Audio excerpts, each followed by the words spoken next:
ஓம் சாந்தி. என்னோட இனிமையான பரிவாரத்துக்கு வணக்கம்.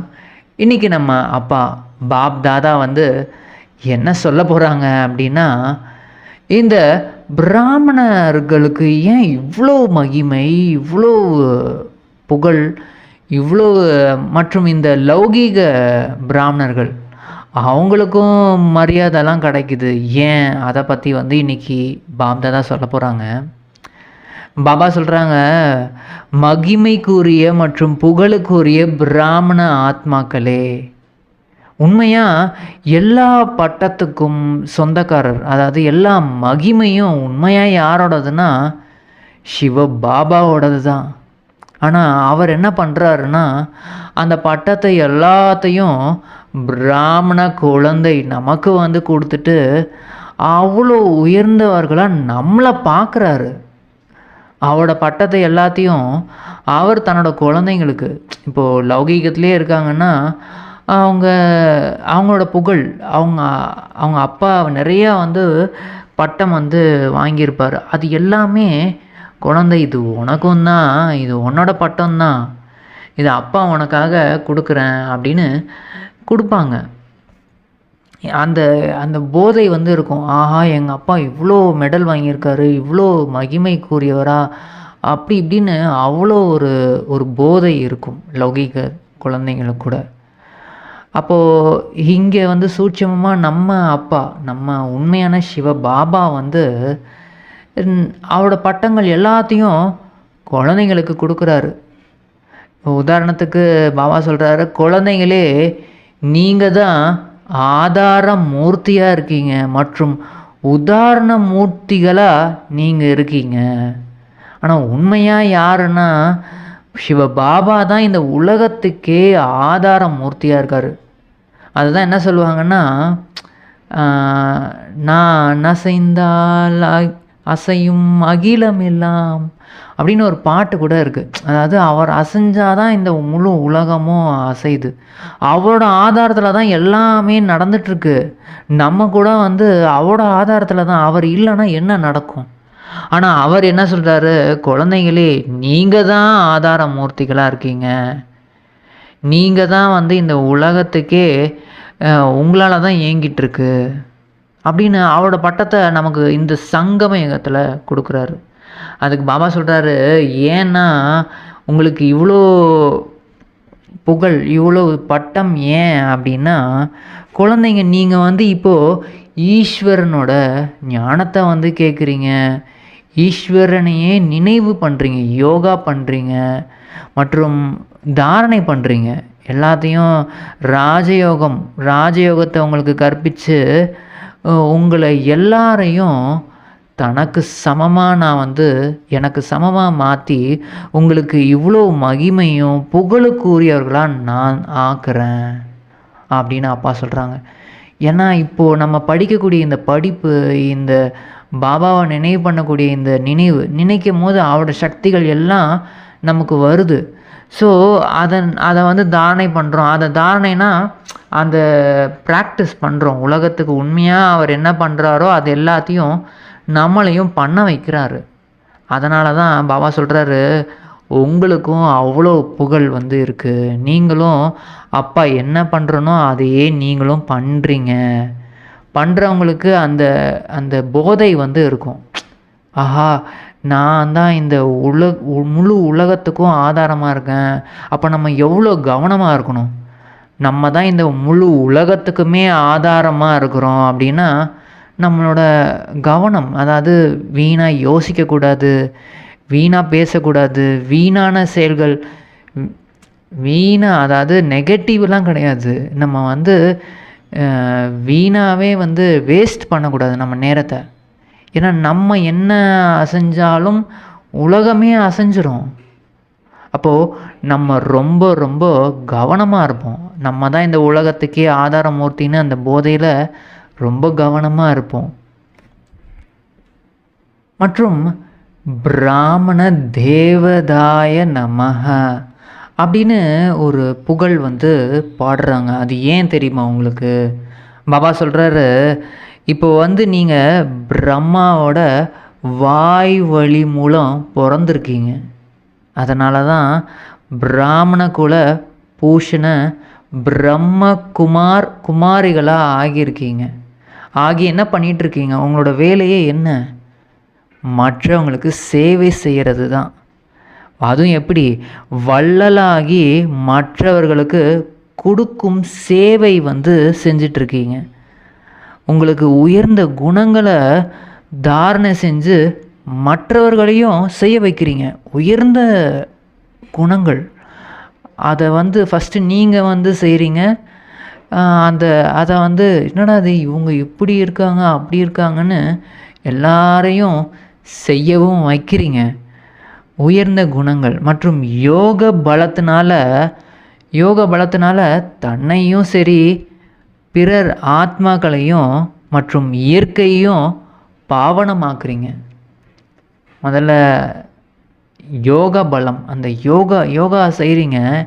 அதை செய்கிறதுனால ஃபஸ்ட்டு என்ன ஆகுறீங்க? ஃபஸ்ட்டு நீங்களே தூய்மை ஆகுறீங்க. ஃபஸ்ட்டு ஆத்மாவாகிய நீங்கள் தூய்மை ஆகுறீங்க. உங்களோட உடம்பு கூட தூய்மையாகுது. பிற ஆத்மாக்கள், மற்ற ஆத்மாக்களையும் நீங்கள் தான் தூய்மைப்படுத்துகிறீங்க. அது மட்டுமா, இயற்கையும் நீங்கள் தான் தூய்மைப்படுத்துகிறீங்க. இப்போ பண்ணிகிட்ருக்கீங்க அந்த மாதிரி. ஸோ இதெல்லாம் ஈஸ்வர நியமப்படி நடந்து ஒரு முன்மாதிரியான சமுதாயத்தையே ஸ்தாபனை செய்கிறீங்க. தூய்மைக்கான விரதம் எடுத்து அதுக்கப்புறம் சுயம் நீங்கள் தூய்மையாக இருந்து மற்றவர்களையும் தூய்மையாக்குறீங்க.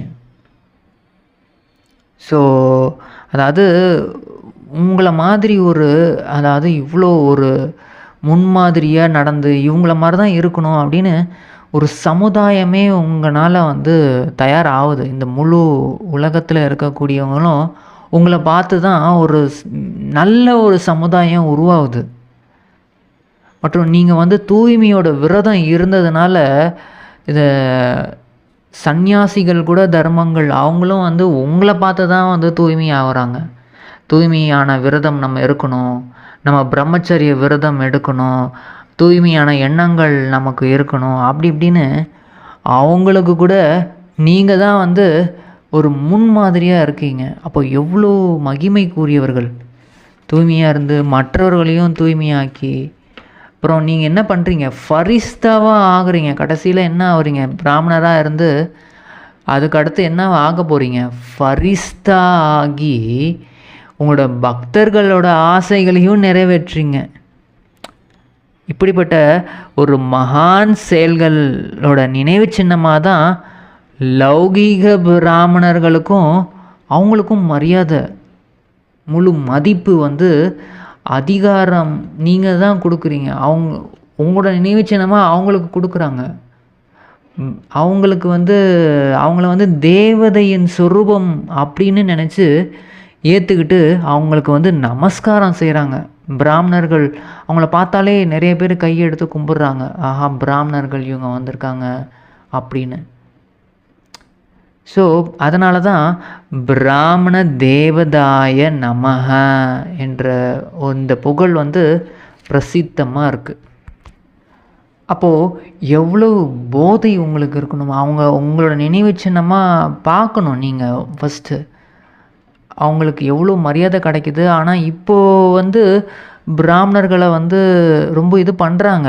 ஆனால் பிராமணர்கள்னால் அது ஜாதி, ஒரு மதம் அப்படின்ற மாதிரி அது ஒரு தனியாக பார்த்துட்ருக்காங்க. ஆனால் உண்மையாக ஜாதியும் கிடையாது, ஒன்றும் கிடையாது. இப்போ நீங்கள் எல்லாருமே ஆத்மாக்கள் தான். பாபா சொல்கிறாங்க, நீங்கள் எல்லாருமே ஆத்மாக்கள் தான். ஆனால் உங்களோட செயல்கள் உயர்ந்தது. அதாவது ஈஸ்வரனோட உதவியாளர்களாக இருக்கீங்க. இந்த முழு உலகத்தையும் அவ்வளோ சுத்தப்படுத்துகிறீங்க, தூய்மைப்படுத்துகிறீங்க. உங்களோட தூய்மையின் விரதன் மூலியமாக, உங்களோட தூய்மையின் சக்தி மூலமாக அவ்வளோ ஒரு உன்னதமான காரியங்கள் செய்கிறீங்க. ஸோ அந்த போதையோடு நீங்கள் இருக்கணும். அந்த காரியங்களை செஞ்சிட்ருக்கும் போது எப்பயுமே உங்களுக்கு அந்த போதை இருக்கணும். நான் பிராமண தேவதாய நமஹ அப்படின்னு என்னோட நினைவாக தான் வந்து அந்த மாதிரி புகழ் வந்து பாடுறாங்க அப்படின்னு அவ்வளோ ஒரு போதை. ஸோ மற்றும் முரளி சிந்தனையை வந்து பார்ப்போம். 10/3/2025க்கான முரளி சிந்தனை. இதில் முக்கியமாக பாபா சொல்ல போகிறது என்னென்னா, அப்பாவோட சொத்து யாருக்கு கிடைக்கும்?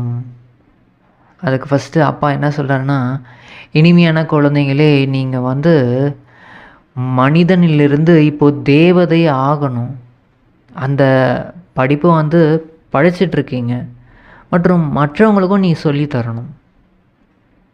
இப்போ சதோ பிரதானமாக ஒரு ரொம்ப நல்லபடியாக ஒருத்தவங்க முயற்சி செய்கிறாங்கன்னா அவங்களோட அடையாளம் என்ன? ரொம்ப நல்ல முயற்சி செய்கிறாங்க அப்படின்னா அவங்க வந்து மற்றவர்களுக்கு அவங்கள மாதிரியே மாற்றுவாங்க. அவங்க எப்படி இருக்காங்களோ அவங்களுக்கு தனக்கு சமமாக வந்து மாற்றம் செய்வாங்க. தனக்கு என்ன தெரிஞ்சதோ அதை மற்றவங்களுக்கு சொல்லி கொடுப்பாங்க, அவங்களுக்கு சக்திகளை கொடுப்பாங்க.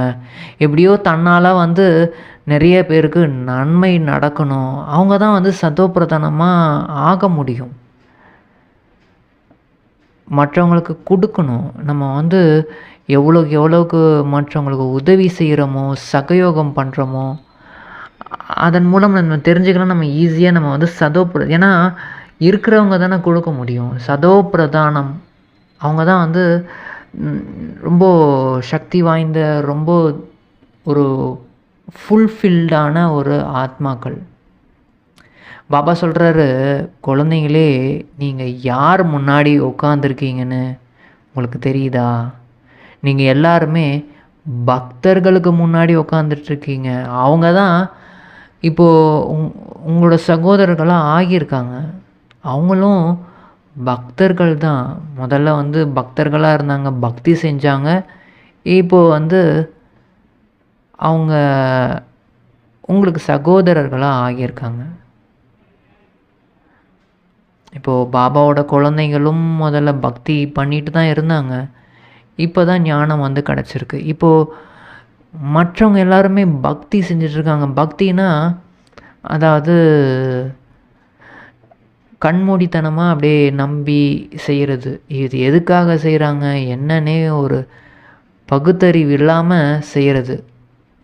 கோவிலுக்கு போகணும், கோவிலுக்கு போய் சுற்றுவாங்க. எதுக்கு சுற்றுறாங்கன்னு எதுவுமே தெரியாது. என்ன பண்ணுறாங்க? அந்த பக்தியில் ஏதாவது ஒரு கதையை உருவாக்கிட்டாங்கன்னா அதை அப்படியே நம்புறது. அதுக்கான உண்மையான விளக்கம் என்னன்னு தெரிஞ்சுக்க மாட்டாங்க, தெரியவும் தெரியாது. ஸோ அதனால் இதெல்லாம் வந்து உங்களுக்கு இப்போ புரிஞ்சிருச்சு. ஸோ இதனால் நீங்கள் வந்து இப்போது புத்திசாலி குழந்தைங்களாக ஆகியிருக்கீங்க. அதாவது சுகதாமம் அப்படின்னா சத்தியுகத்தை சொல்லப்படுது. ஆத்மாக்கள் வசிக்கக்கூடிய இடம் வந்து சாந்தி தாமம்னு பேர். ஆனால் இப்போது நீங்கள் இருக்கக்கூடிய உலகம் வந்து துக்க தாமம். இந்த துக்க தாமத்தில் தான் எல்லோரும் இருக்காங்கன்னே அவங்களுக்கு தெரியாமல் இருக்காங்க. துக்கத்தில் தான் இருக்காங்கன்னே கூட தெரியாமல் இருக்காங்க. அதனால் இந்த புது உலகத்துக்கு நம்ம போயிட்டுருக்கோம். லக்ஷ்மி நாராயணன் தேவதைகள் தானே அவங்க எப்படி ஆனாங்க? அந்த மாதிரி தேவதை எப்படி ஆனாங்க? படிப்பு. இப்போது இந்த துக்க தாமத்தில் நல்லபடியாக படித்தாங்க. சில பேர் வந்து நல்லபடியாக படிக்கிறாங்க, ரொம்ப கூர்மையாக முயற்சி செய்கிறாங்க, படித்து முயற்சி செய்கிறாங்க. சிலர் வந்து கொஞ்சம் மந்தமாக இருக்காங்க. சதோ பிரதானமாக முயற்சி செய்கிறவங்க வந்து மற்றவர்களையும் தனக்கு சமமாக மாற்றம் செய்வாங்க. ஆனாலும் வரிசை கிரமத்தில் தான் முயற்சி செய்கிறாங்க எல்லாருமே. பலருக்கு நன்மை செய்கிறவங்க தான் வந்து எல்லா சொத்தையும் அவங்க வந்து அதாவது அடைவாங்க. எப்படின்னா முதல்ல ஞானத்தினால அவங்களோட பையை ஃபஸ்ட்டு நிரப்பிக்கணும். நம்மளே நம்ம நிரப்பிக்கலை அப்படின்னா மற்றவங்களுக்கு என்ன கொடுக்க முடியும்? ஸோ முதல்ல பையை நிரப்பிக்கிட்டு மற்றவங்களுக்கும் தானம் கொடுப்பாங்க. இதை மனிதர்கள் வந்து என்ன பண்ணுறாங்க? தானம், புண்ணியம் இதெல்லாம் வந்து பண்ணுறாங்க. இதெல்லாம் நீங்கள் இப்போ பண்ணுறது நினைவாக தான் அவங்க பண்ணிகிட்ருக்காங்க. இதெல்லாம் ஈஸ்வரனோட பேரில் நம்ம பண்ணோன்னா அடுத்த பிறவிக்கு நமக்கு நிறைய கிடைக்கும் அப்படி இப்படின்னு. ஆனால் உண்மையாக எதை தானம் பண்ணணும் அதை நீங்கள் இப்போ புரிஞ்சுக்கிட்டீங்க. ஏன்னா இந்த தானம் பண்ணும்போது தான் உங்களுக்கு எல்லா சொத்தையும் நீங்கள் அடைய முடியும். அப்பா கிட்டேருந்து சொத்து அடையிறதுக்கான வழியே இதுதான். நீங்கள் என்ன மாதிரி, அதாவது ஞானமாக இருக்கட்டும், அப்பாவை நினைவு பண்ணி அந்த யோக பலம், அந்த சக்திகளாக இருக்கட்டும், குணங்களை வந்து தாரணை பண்ணுறது, இதன் மூலம் மற்றவங்களுக்கு சுகத்தை கொடுத்துக்கிட்டே இருக்கணும். நீங்கள் எவ்வளோக்கு எவ்வளோ கொடுக்குறீங்களோ அவ்வளோக்கு அளவு நீங்கள் தானே அந்த சுகமான உலகத்தில் வாழ போகிறீங்க. மற்றவங்களுக்கும் அந்த வழி கிடைக்கணும். ஏன்னா அவங்களுக்கு சுகம் எப்படி கொடுப்பீங்க, அவங்களுக்கும் இந்த வழியை வந்து சொல்லிக் கொடுங்க ஃபஸ்ட்டு. அவங்களுக்கும் இந்த மாதிரி ஒரு ரொம்ப குஷியான ஒரு ஞானங்க. இது ரொம்ப கஷ்டப்பட்டு முயற்சி பண்ணுறதெல்லாம் கிடையாது. இதற்கு பேரே வந்து ரொம்ப எளிமையான ஒரு ஞானம். அதாவது எளிய ராஜ யோகம்னு பேர். ரொம்ப ஈஸியாக வந்து அவ்வளோ சுகத்தை நீங்கள் அடைய முடியும் அப்படின்னு அவங்களுக்கு நீங்கள் வாழ்ந்து காமிச்சு உங்களை ஃபஸ்ட்டு நிரப்பிக்கிட்டு அதை மற்றவங்களுக்கும் கொடுக்க ஆரம்பிங்க. அந்த கொடுக்கும் போது கிடைக்கக்கூடிய அந்த குஷி வந்து அளவு கடந்தது. அப்போது பாபா சொல்கிறாரு, நீங்கள் உங்களை எவ்வளோ புத்திசாலியாக ஆக்கியிருக்கீங்க. ஏன்னா இந்த லக்ஷ்மி நாராயணன் வந்து ரொம்ப புத்திசாலிகள். அதனால தான் அவங்க ரொம்ப என்ன சொல்கிறது, லக்ஷ்மி நாராயணனாகவே ஆகியிருக்காங்க. அவங்க புத்திசாலிகளாக, அதாவது புத்தி வந்து சக்திசாலியாக இல்லை. புத்திசாலிகள் அப்படின்னா புத்தியில் வந்து நல்லதை மட்டும்தான் அவங்க வந்து கிரகிப்பாங்க. அது சிவபாபா மட்டும்தான் தெரியுவாங்க, சிவபாபா மட்டும்தான் பார்ப்பாங்க. மற்றும் சத்தியுகம், அவங்க அடையக்கூடிய அந்த சொத்து, அதை பற்றி நம்ம என்ன பார்க்குறோமோ அதை வந்து அதுதான் நமக்கு ஒரு குஷியை கிடைக்கும். இப்போ நம்ம இங்கே இந்த ஸ்தூல உலகத்திலே இருந்தாலும் நம்மளோட புத்தி வந்து இந்த மாதிரி இருந்தால் நல்லா இருக்குமே, அது அப்படி அந்த மாதிரி விஷயங்கள் இப்படின்னு ஏதாவது வந்து புத்தியில் வந்து அந்த விஷன்ஸ் வந்து தெரிஞ்சுக்கிட்டே இருக்கும். அந்த விஷன்ஸ் மூலியமாக தான் நம்ம வாழ்க்கையே நகர்ந்துட்டுருக்கு. ஸோ குப்பைகள் நம்ம புத்தியில் வந்து இருந்தது, குப்பையான விஷயங்களே தெரிஞ்சிட்ருக்கு அப்படின்னா, இப்போ புத்தி வந்து ரொம்ப சக்திசாலியாக இருக்க முடியாது, குஷியாக இருக்க முடியாது. ஸோ அதனால் புத்தியில் வந்து நல்ல விஷயங்கள், மெயினாக வந்து பாபாவோட நினைவு, சத்தியுகம், அப்புறம் இந்த ஞானத்தை அப்படியே வந்து 84 பிறவி, ஏன்னா 84 பிறவிக்கும் நம்ம வந்து ரொம்ப சுகமாக இருக்க போகிறோம். ஸோ அந்த 84 பிறவிகளையும் அப்படியே பார்க்கணும். புத்தி மூலியமாக, 3வது கண் மூலியமாக நம்ம வந்து அப்படியே பார்க்கணும். ஸோ குமாரிகள், நீங்கள் வந்து இந்த காமத்தை வந்து வெற்றி அடைகிறீங்க. ஏன்னா அதை தெரிஞ்சுக்கிட்டீங்க. அது வந்து காம வாள் அப்படின்னு, அது வந்து ஒரு வாள் மாதிரி. அதை எப்படி ஜெயிக்கணும் அப்படின்னு தெரிஞ்சுக்கிட்டீங்க. எப்படின்னா இந்த ஞானத்தின் வாள் மூலமாக. இது வந்து ஒரு ஆயுதம், ஞானம். அதை வந்து உள்ளுக்குள்ளே நீங்கள் சிந்தனை பண்ணிக்கிட்டே இருக்கீங்க. ஞானத்தை வந்து புத்தி மூலியமாக நீங்கள் பரந்தாமத்திலையும் இதுலேயும் சத்தியுகத்தை பற்றி யோசிக்கிறதையும், இந்த 84 பிறவியை சக்கரத்தை சுற்றுறதன் மூலமாக நீங்கள் வந்து அந்த அந்த காம வாளோட சண்டை போட்டு ஜெயிக்கிறீங்க. இதுதான் வந்து பக்தியில் வந்து ஆயுதத்தை காமிச்சிருக்காங்க. இவங்க வந்து சக்கரத்தை வச்சு நிறைய அசுரர்களை அழிச்சிட்டாங்க.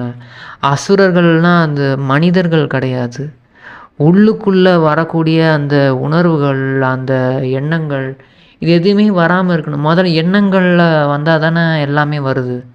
ஸோ இப்போ எண்ணங்கள்லேயே வராமல் இருக்கிறதுக்கு இந்த ஞான வாள், ஞானத்தை சிந்தனை பண்ணுறதன் மூலமாக தான் அதை ஜெயிக்க முடியும். ஏன்னா புத்தி வேறு எங்கேயுமே போகலை, ஃபுல்லாக வந்து சத்தியுகம் இப்படி நம்ம ஞானத்தை பற்றியே சிந்தனை பண்ணிக்கிட்டே இருக்குது, பாபாவோட நினைவுலேயே இருக்குன்னா,